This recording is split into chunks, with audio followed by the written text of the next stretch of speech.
We have coined this term that it's an Internet of Humans and an Internet of Things, which means that you have certain automated processes doing the automated portion, and the humans are seamlessly connected with Internet endpoints working on those processes. So this automation technologies will continue to play an increasing part. Humans will still be involved for certain analytical and high-end tasks, but any transactional tasks where the cost of operation continues to decline and the turnaround times and the quality levels have to continue improving, automation is being considered at every level to improve quality of service, and B, reduce amount of human labor required for certain very objectively defined processes. At the end of the day, what value does this add to the customer? More than cost savings, there's also the liquid web, cloud-based, centralized management. Are those some of the features that would be considered a benefit towards the customer? Cost is The key. definitely one of the keys, continuous reduction in cost. As we can see, for example, in origination and servicing, most originators actually don't make money in the origination process because the cost of marketing and generating that lead is much higher than the origination fees that we have gotten.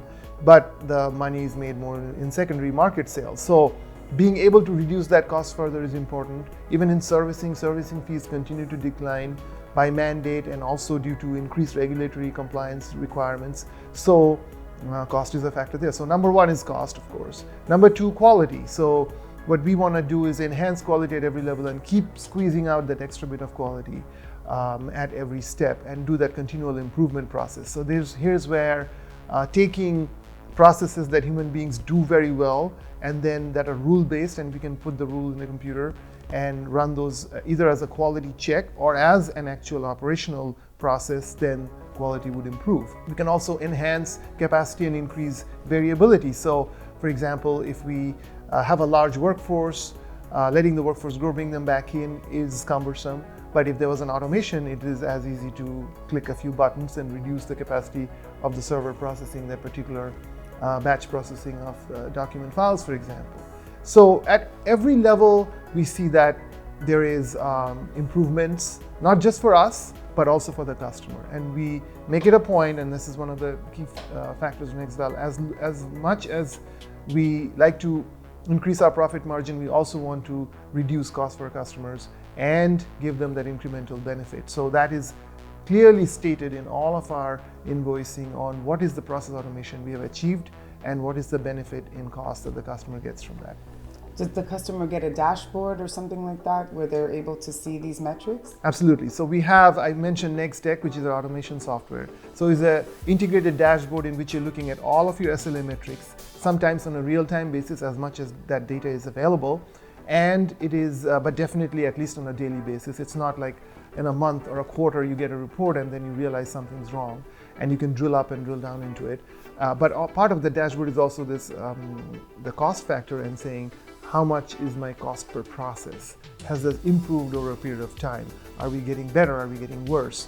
And if there is more work that is added up, the cost may go higher, but then you still need the visibility of why did the cost go higher, and we can provide that to the customer. So this kind of a 360-degree visibility, not keeping any secrets, and really working in the true sense of partnership where our clients are our partners and we are really integrated into their process. We're really an extension of their company, has really helped Nexval thrive and survive through many industry cycles, and we continue to grow and win accounts that were looking at more enterprise grade companies that were not mortgage specialists. We are a boutique, high-end specialist company that focuses on the industry that all of our customers come from.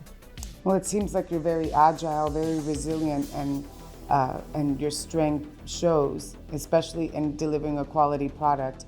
Is there anything else within this niche of the mortgage banking space that you want to add?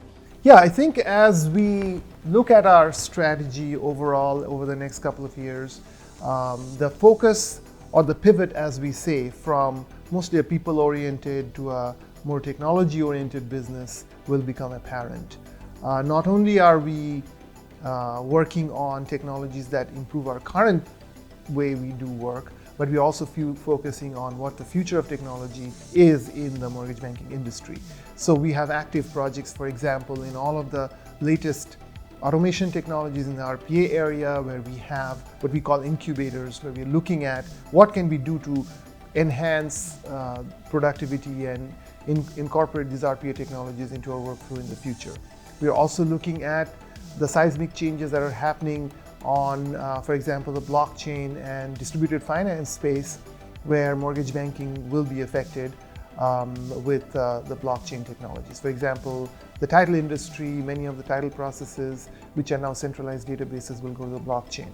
There might be a centralized blockchain for all of mortgage servicing assets, so servicing transfers become instant, and we might not need agencies such as MERS or MISMO to effect such a transfer. So the mortgage banking industry does move a little bit slowly on the technology aspect, but we are there and available, and we have the capabilities pre-built with these incubators that when the time is right and the customer feels that they're ready to make the jump, we are available for them. They can either use our technology resources to enhance and build their technology products, or they can use our technology as a bundled service along with a service where the enhancement is seamless to them.